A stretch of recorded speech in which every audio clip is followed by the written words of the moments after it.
Population experts are now predicting that halfway through this century, there'll be at least 35 million of us, competing for food, land and whatever we can. Now, a member of Kevin Rudd's government is calling for massive cuts to immigration before it's too late. And the world's top expert on population agrees. Here's Brian Seymour.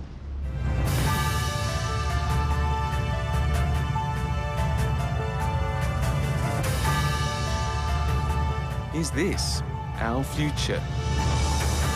Australia is already in deep trouble, way beyond its carrying capacity. I don't want to see Melbourne become a city like Mumbai or Shanghai or Mexico City. If you've noticed something different about your suburb, your city, you're not imagining things. In the year to July 30, 900,000 new people came to work and live in Australia. Food shortages, water shortages, housing affordability, overcrowded cities, transport congestion, loss of species, waste, terrorism, all these things we can only tackle if we are prepared to confront population. What evidence do you see around you here in Melbourne that population growth is out of control? I believe that Melbourne's a beautiful city, and the population projections for Melbourne are Melbourne at 5 million in a relatively short time, and I don't think that is the right thing for Melbourne. I also see these things in places like Sydney and Brisbane. Kelvin Thompson is the federal Labor MP for Wills in Victoria, where the population is growing faster than anywhere else in the country. Clearly, the things which influence population, migration and the birth rate. Our migration rate has skyrocketed in recent times. So since the mid-1990s, we had a net migration rate of around 82,000. That has since doubled. How is population affected by immigration?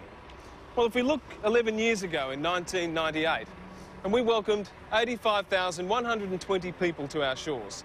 Skip forward 11 years in 2008-09 and 232,098 new Australians came here. On top of that, over 600,000 were issued temporary work and study visas. Many of them hope to become permanent residents. Now that's a total of more than 900,000 in 1 year, affecting everything from waste management, transport to housing affordability. The question is, are we still within our limits, or do we need to act now?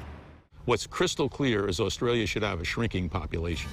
From his office at Stanford University in California, Professor Paul Ehrlich wages a war he has championed for 5 decades. Agricultural production has spurted ahead very rapidly. Agricultural production is not food production. Professor Ehrlich's seminal book, The Population Bomb, published in 1968, predicted the sudden massive increase in people over the last century would quickly cause mass hunger, environmental destruction and the end of humanity.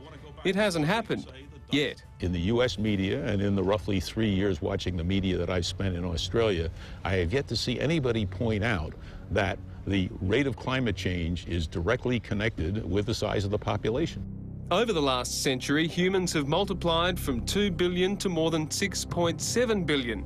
Urban populations of Africa and Asia will double over the next 25 years. There are already 400 cities worldwide with mega slums in countries where population is barreling out of control, like Lagos, where 10,000 people arrive each week from Africa looking for work to survive. Professor Ehrlich believes Australia's mostly dry, arid landscape is already at tipping point. If everybody had just a tiny coop and was given slop to eat and couldn't move or do anything else, you might manage to keep 6.8 billion people alive. But who would want to live that way? Not Australians, I'll tell you that. I never agreed with Peter Costello's comment about one for mum and dad and one for the country. I think that was the wrong attitude to take. The Rudd government pays the Howard and Costello baby bonus, more than $5,000 for having a child. If anything, Kevin Rudd has built on the population-boosting measures started under John Howard, with immigration now at its highest ever level. Now, Communist China is moving towards scrapping its one-child policy. What does that mean for the world's ever-expanding population? How much more will we pay for food, power, services, or will we go hungry? And the best estimates are that you need to double food production by 2050. Biologist and food scientist Dr. David Tribe is certain technology will save us, comfortably feeding 10 billion of us. In the meantime, he urges Australia to keep immigration up and increase foreign aid. If you're going to make any impact on the big issue of population, you're going to have to solve the poverty problem first. Dr. Tribe, Kelvin Thompson and Professor Ehrlich all say one thing in common. Improving living standards in poor countries will mean they have fewer children, solving the population problem once and for all. What would you like to see happen here in Australia to stabilise our population?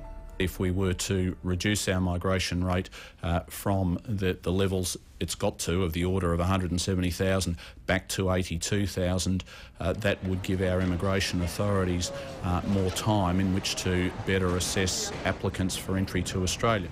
The Rudd government MP is adamant that slashing immigration by more than half would reduce the threat of terrorism and immediately and massively reduce our impact on climate change. It's a very simple thing to say that all our problems in Australia are due to population. And that's essentially what Mr Thompson is saying there. In truth, population is no problem at all, according to Professor Peter MacDonald. He's the director of the Australian Demographic and Social Research Institute. Immigration in Australia is driven very largely by labour demand, and it's going to be what it's going to be. There are lots of people who are either resigned to population growth and think that it's inevitable, or who advocate population growth and think that it's good for us. Now, I don't agree with them. I think they're completely wrong. I think that many of the problems that we are now facing can be sourced back to population growth.